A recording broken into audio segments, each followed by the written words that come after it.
Un saludo fraternal, mis queridos hermanos, en el nombre de nuestro Señor Jesucristo.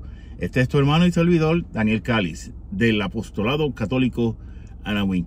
Hoy, jueves de la semana número 17 del tiempo ordinario, año par.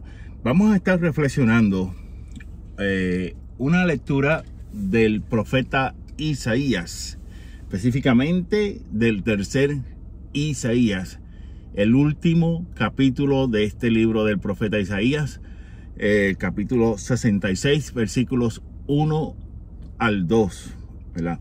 Entonces vamos a dar lectura del profeta Isaías.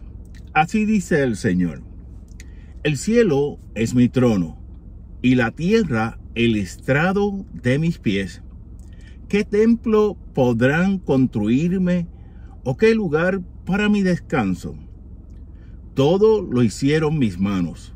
Todo es mío, oráculo del Señor. En ese pondré mis ojos, en el humilde y el abatido, que se estremece ante mis palabras. Palabra de Dios, te alabamos, Señor.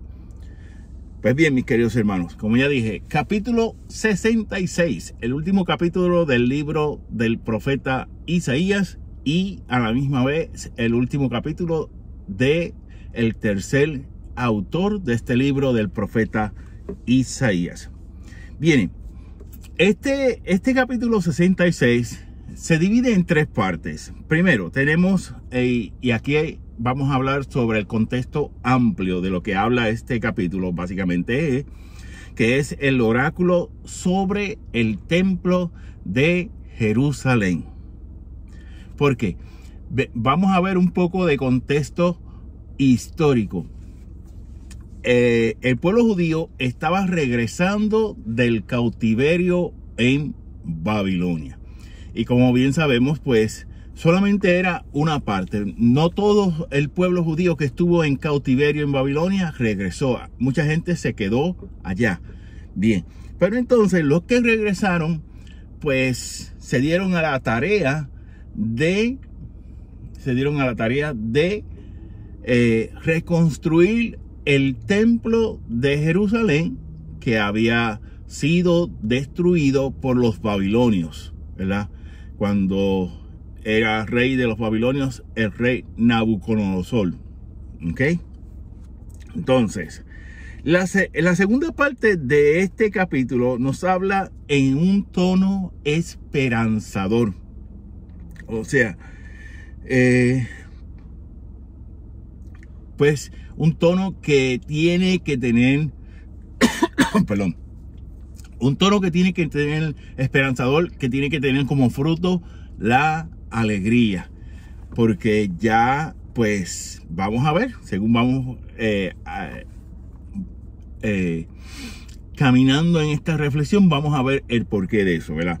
Y la tercera parte nos habla del castigo y la misericordia, o sea, del castigo de quien no se acoge a la misericordia de Dios, quien no vive como Dios ha establecido en su amor, en su justicia, en su bondad, en la caridad fraterna con los demás hermanos, ¿verdad? Entonces, el catecismo de la Iglesia Católica, y esto lo encontré mientras estaba preparando esta reflexión, que utilizando, como ya he dicho en otras ocasiones, la Biblia Didache. Recordamos que este nombre Didache del griego significa enseñanza o catequesis, y es una Biblia de estudio de la Conferencia Episcopal de España. Bien, entonces nos pone en el catecismo de la Iglesia Católica el numeral 1450 o 1450, ¿verdad? Y nos dice: la penitencia mueve al pecador a soportarlo todo con ánimo, bien dispuestos. En su corazón, contrición; en su boca, confesión; en la obra toda humildad y fructífera satisfacción. Claro, aquí está citando del Concilio de Trento, a lo que es el Catecismo Romano, ¿verdad? Y esa debe ser la actitud, ¿verdad? Que cuando nos acercamos a Dios, tenemos que reconocer, en primer lugar, nuestra miseria, nuestra debilidad. Y esta lectura llama al pueblo de Israel precisamente a eso. O sea, se va a reconstruir el templo, pero cuando vamos leyendo en este capítulo 66, nos va diciendo, antes que sacrificio, quiero un corazón contrito. Y miren, esta palabra sacrificio, y vamos a entrar aquí en el contexto lingüístico. En el hebreo, ¿verdad? Sacrificio significa, se dice karat. Y esto significa acercarse o estar cerca de Dios, ¿verdad? Y para nosotros los católicos, ¿qué más cerca de Dios estamos que cuando comulgamos y recibimos su cuerpo, su sangre, alma y divinidad, ¿verdad? Y lo hacemos con toda, estando en gracia, no estando en pecado mortal, ¿verdad? O sea, más cerca de Dios. Por eso es que a la Santa Misa, a la Eucaristía, se le llama el sacrificio cristiano por excelencia.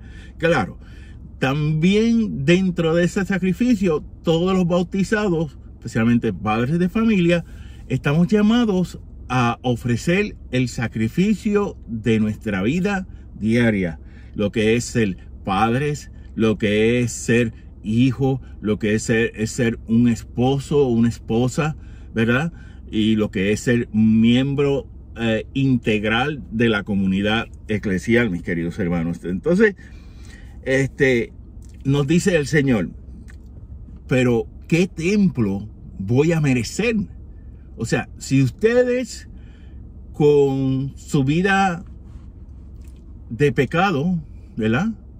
El cielo es mi trono, nos dice el Señor, el cielo es mi trono y la tierra es el estrado de mis pies. Esta palabra estrado es bien importante aquí, mis queridos hermanos. Estrado en hebreo se dice kebes. Y kebes, y esta es una palabra en hebreo que tiene dos significados. Primero, el estrado es un taburete, ¿verdad? O un pequeño banquillo para descansar los pies. Y a la misma vez, kebes es la oveja, ¿verdad? El Dios, ¿verdad? Se sostiene, por así decirlo, descansa ¿en qué? En sus ovejas, en cada uno de los bautizados, mis queridos hermanos.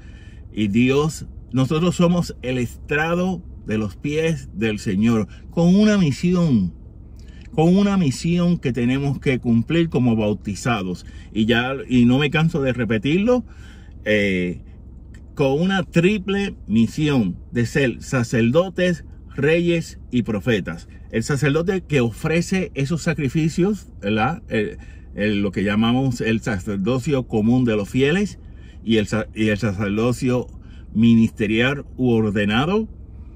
Entonces ofrecemos el sacrificio de nuestra vida diaria, el sacerdote ordenado, para eso tenemos los presbíteros, los obispos, ofrecen el sacrificio de los sacrificios a Jesús en su presencia real en la Eucaristía. Entonces, como reyes, reinamos al igual que Cristo para servir, mis queridos hermanos, ¿verdad? Para servir.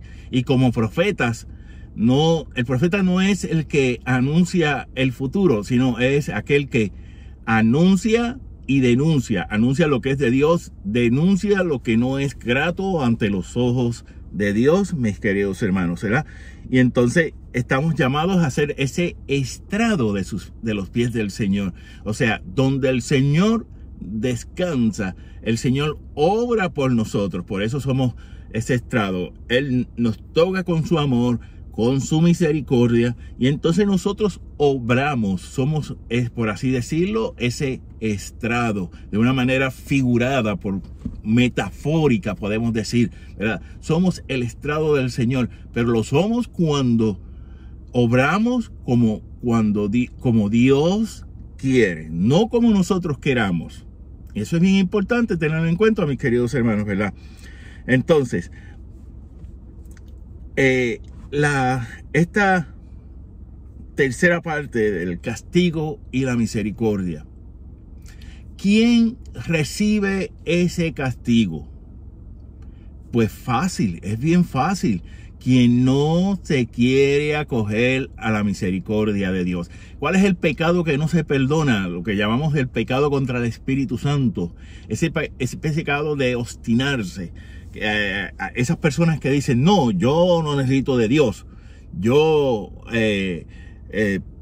puedo hacer todo sin Dios. De obstinación, de rebeldía, ¿verdad? Ese es el pecado imperdonable. El que no queremos, cuando nosotros no queremos o no aceptamos ese perdón de Dios, pero de forma obstinada, de forma rebelde. Entonces, ese es el castigo. El castigo es, yo me acuerdo que hace años ya, de ver un sacerdote en EWTN en inglés, creo que se llamaba o se llama Padre Rocher, un franciscano conventual, si no me equivoco, donde él decía que el fuego del cielo y el fuego del Espíritu Santo es el mismo. Lo que pasa es que cuando no obramos, ¿verdad? Ese fuego nace por el amor, pero cuando no hemos obrado en nuestra vida en ese amor de Dios para con Dios, para con los hermanos, para el prójimo, pues no podemos soportar ese fuego en el cielo, porque no nos hemos quemado en ese amor de Dios, ¿verdad? Es muy interesante. Entonces, ¿qué pasa? Que es decir, como la parte eléctrica, el positivo y el negativo, ¿verdad? El positivo está en el cielo y el negativo está en el infierno. Y entonces, pues, como no hemos obrado, como estamos en ese polo negativo, no podemos llegar al polo positivo. Eso es simplemente una analogía, una comparación, ¿verdad? No es que sea así per se. De hecho, los misterios cristianos no son para verlos, son para creerlos, mis queridos hermanos, ¿verdad? Y esto es bien importante tenerlo en cuenta, ¿ves? Y esa actitud, ¿verdad? De cómo voy yo a formar parte, ¿verdad? De ese templo. Recuerda que San Pablo nos dice cómo somos templo del Espíritu Santo. Y entonces cada uno de nosotros estamos llamados a edificar ese templo para Dios, para el Espíritu Santo. Pues, ¿cómo lo voy a edificar? Por medio del amor, de la misericordia, de la fraternidad, de la caridad fraterna, ¿verdad? Todo eso. Y entonces de esa forma Dios ha de aceptar los rituales, los ritos para el templo, ¿verdad? ¿Por qué? Porque hemos de trabajar, ¿verdad? Recordemos que la palabra misa y la palabra misión tiene la misma raíz de ser enviados. Entonces, nosotros tenemos que trabajar esa misión, esa misa, ¿verdad? De ser enviado. Recordemos que esa palabra misa en latín se decía ite misa es. Pueden irse en paz. ¿En paz a qué? Pues los primeros cristianos, mis queridos hermanos, se iban en paz a evangelizar, a vivir ese amor de Dios. Evangelizar no es otra cosa que vivir ese amor de Dios, contagiar a otros con ese amor de Dios. Bien, pues Pidamos en esta tarde, en este día, hoy jueves del 17º,